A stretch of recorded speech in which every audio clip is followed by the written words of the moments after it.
Everyone, আমার চ্যানেলের আরও একটা ব্লগে স্বাগত। দিনটা ছিল 25শে নভেম্বর 2024।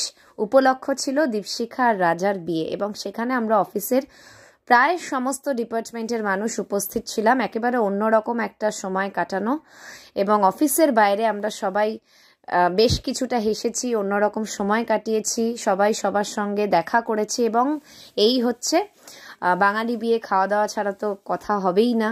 একেবারে কি বলবো, দারুণ খাওয়ার ব্যবস্থা ছিল, আয়োজন ছিল, এবং সেখানে আমি, সুশোভন, অনঙ্গদা এবং অভিজ্ঞতা, আমরা চারজন ছিলাম ওপেনিং ব্যাটার।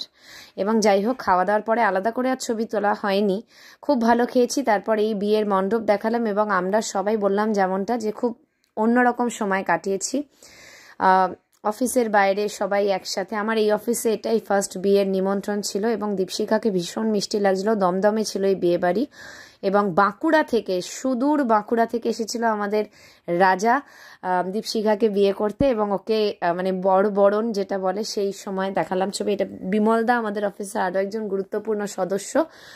আর দীপশিখাকে ভীষণ মিষ্টি লাগছিল। দুজনেই আমাদের অফিসে, যেহেতু রাজা বাঁকুড়া থেকে এসেছে তাই লগ্ন অনেকটা দেরিতে ছিল।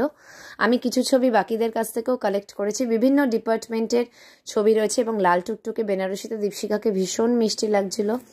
সবাই মিলে অনেক ছবি টবি আমরা তুলেছি, অন্যরকম মুহূর্ত কিছু আমরা সবাই শেয়ার করেছি। আর অনেক অনেক শুভ কামনা রইল, শুভেচ্ছা রইল দীপশিখা এবং রাজার জন্য, রাজার আগামী জীবনের জন্য।